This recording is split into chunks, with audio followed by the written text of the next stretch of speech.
কয়েকদিন ধরে মেয়ে বলতেছিল, "মা আমাকে একটু বিরিয়ানি রান্না করে দাও।" তো দিব করে আসলে দেওয়াই হচ্ছিল না। তো একটু বিরিয়ানি রান্না করে দিলাম অবশেষে।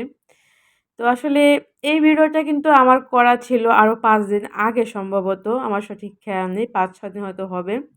কিন্তু আমি এতটাই বেশি অসুস্থ ছিলাম যে আমি ভিডিওটা আপনাদের মাঝে আপলোড করতে পারিনি। তো অবশেষে আজকে হচ্ছে একটু আমার ভালো লাগতেছে। তাই আপনাদের মাঝে ভিডিওটা আমি আপলোড করব। তো আসসালামু আলাইকুম, welcome back to my channel. সবাই কেমন আছেন? আশা করি খুব ভালো আছেন। আলহামদুলিল্লাহ আমিও এখন একটু ভালো আছি। তো রাতের বেলা হচ্ছে বিরিয়ানিটা রান্না করছিলাম। তো এখানে যা উপকরণ লাগবে সবকিছুই আমি হাতের কাছে রেডি করে নিয়েছিলাম। তো তারপরে হচ্ছে এটাকে রান্না করার জন্য রেডি করে নিচ্ছি। তো আমি হচ্ছে ১ম এই সব রকমের মসল্লা দিয়ে নিছি। এটাকে একটু জাস্ট মাখিয়ে রেখে দেব। তো আমি কি ব্যবহার করতেছি আসলে এখন সেটা আর আমি বললাম না। ফুল ভিডিওটা বা রেসিপিটা যদি কেউ দেখতে চান বা জানতে চান, সেটা হচ্ছে আপনারা আমাকে কমেন্টে জানাবেন যে আপু ফুল রেসিপিটা চাচ্ছি। তখন হচ্ছে আমি সুন্দর করে আপনাদেরকে বলে দেব বা আরও সুন্দর করে একটা ভিডিও আমি আপলোড করব আপনাদের মাঝে। তো এখানে অনেকখানি করে আমার হাত কেটে গেছে। তো এটা আর হাত দিয়ে আর মেরিনেটটা করব না। একটা চামিচের সাহায্য নিয়ে এটাকে মাখিয়ে নিচ্ছি। তো আসলে আমি আজ কয়েকদিন ধরেই অনেক বেশি অসুস্থ। আমি কয়েকটা ভিডিওই হচ্ছে করে রাখছি কিন্তু আপলোড করতে পারতাছি না। আমি অনেক বেশি আসলে আমার শরীরটা খারাপ যাচ্ছে।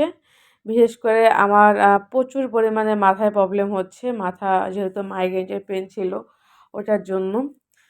তো সেইজন্য হচ্ছে আপনাদের সাথে কথাও বলা হয় না। আর আজকে অম মানে চিন্তা করলাম যে না আপনাদের সাথে কথা না বললে আমার সত্যি ভালো লাগবে না। নিজের কাছে যেন নিজের মনটা কেমন ভারী হয়ে গেছে আসলে। আর আপনাদের সাথে কথা বললে তো আমার অনেক বেশি ভালো লাগে সত্যি কথা বলতে। তো যাই হোক বিরিয়ানি হয়তো কম বেশি সবাই রান্না করতে পারেন। তো আমি যেভাবে রান্না করি সেটাই শেয়ার করলাম আপনাদের সাথে। অবশ্য আমি বিরিয়ানি হচ্ছে কয়েক রকমের ভাবে রান্না করতে পারি বা করি। আমার যখন যেভাবে ইচ্ছে হয় আমি রান্না করি। তো ১ম এ তো বলেই নিলাম যে কেউ যদি হচ্ছে যে রেসিপিটা দেখতে মানে ফুল রেসিপি চান তাহলে কমেন্টে জানাবেন। আমি আবার সুন্দর করে একটি ভিডিও আপনাদের মাঝে আপলোড করব। একদম সবকিছু ডিটেইলস ভালো করে বুঝে বলে দেখিয়ে দেব, বুঝিয়ে দেব যে কি মসল্লা কোন টাইমে ব্যবহার করতে হয় বা কতটুকু ব্যবহার করতে হয়। আর পুরো রান্নাটা কিন্তু আমি হচ্ছে আমার ঘরের মসল্লা দিয়েই তৈরি করতেছি। আমি কোনো প্যাকেট জাতীয় মসল্লা দিয়ে বিরিয়ানিটা রান্না করতেছি না। আমি একদম নিজে শিল-পাটায় মসল্লাটা বেটে তারপরে হচ্ছে আজকের বিরিয়ানিটা রান্নাই করতেছি। তার মানে বুঝতেই পারতেছেন অনেক বেশি কিন্তু মজা হবে আজকের বিরিয়ানিটা। ঠিক আছে? তো সবার কি অবস্থা অবশ্যই কমেন্টে হচ্ছে আপনারা জানাবেন। আমি হয়তো আপনারা বুঝতে পারবেন যে আমি কিন্তু এখনও ঠিকভাবে কথা বলতে পারতেছি না। আমার কথা হচ্ছে জড়িয়ে বা বেজে পড়তেছে। আসলে প্রচুর পরিমাণে মাইগ্রেনের পেনের কারণে আমার খুবই আসলে কষ্ট হচ্ছে। সেইজন্য হচ্ছে আমি ঠিকভাবে কথা বলতে পারতেছি না আজ কতদিন ধরে। কথা মানে বলা যদি শুরু করি অনেক কথার মাঝে ভুলে যাই। তো যাই হোক সবাই দোয়া করবেন আমার জন্য। আসলে আজকে বিশেষ করে ভিডিওটা যে আপলোড করব আপনাদের মাঝে ওরকম কোনো বিষয় না। জাস্ট একটু কথা বলবো, আপনাদের কাছে দোয়া চাবো এটাই হচ্ছে মূল বিষয় আসলে। সবাই দোয়া করবেন আমার জন্য। আমি হচ্ছে যে অনেক বেশি মানে প্রবলেমে আছি আমার মাথা নিয়ে। মাথা আসলে আমি সবকিছু ভুলে যাই। তারপরে হচ্ছে যে আ যেকোনো কাজ করতে গেলে আমি ওটার পরে কিভাবে কি করব ওটা ভুলে যাই। সত্যি কথা বলতে আমি খুবই কষ্টে আছি। আমি নিজেকে নিয়ে খুব কষ্টে আছি। আমি হয়তো আপনারা খেয়াল করলে বুঝতে পারবেন যে আমি কথা কিন্তু ঠিকভাবে বলতে পারতেছি না। কথাগুলো অনেক আমার মানে কেমন বেজে পড়তেছে। মানে কথাগুলো আমি ভিতর থেকে মানে কেমন মানে আমি ভুলে যাই কথা মানে যে একটা আ ওয়ার্ড যখন বলি তারপরের যে ওয়ার্ডটা বলবো এটা আমি ভুলে যাই। আমার ভিতর থেকে আসে না। তখন হচ্ছে আমার ব্রেইনে প্রচুর পরিমাণ চাপ সৃষ্টি হয়। তো যাই হোক আল্লাহর কাছে বলি যে আমার শত্রু তারও যেন এরকম কোনো প্রবলেম না হয়। আল্লাহ সবাইকে সর্ব অবস্থায় ভালো রাখুক।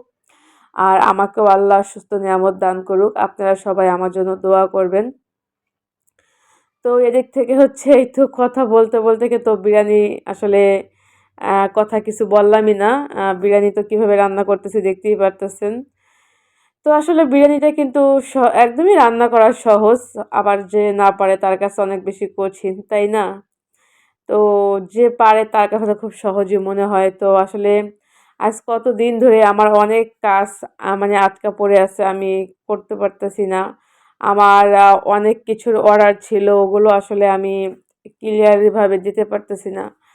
তো যাই হোক, সবাই দোয়া করবেন যাতে আমি খুব তাড়াতাড়ি একটু সুস্থ হয়ে যাই।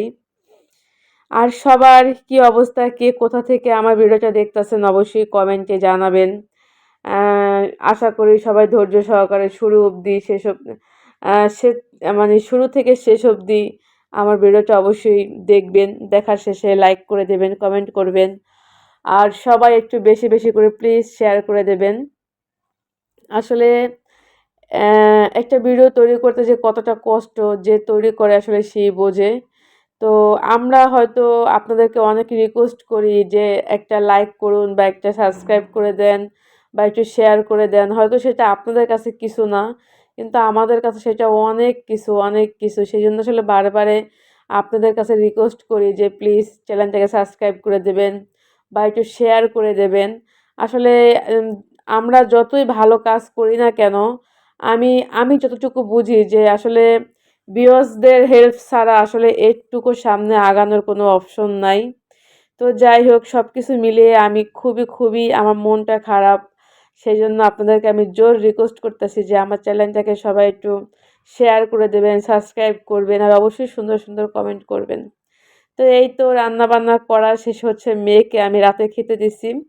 তো মেয়ে খেয়ে বলছে সত্যিই অনেক বেশি মজা হয়েছিল।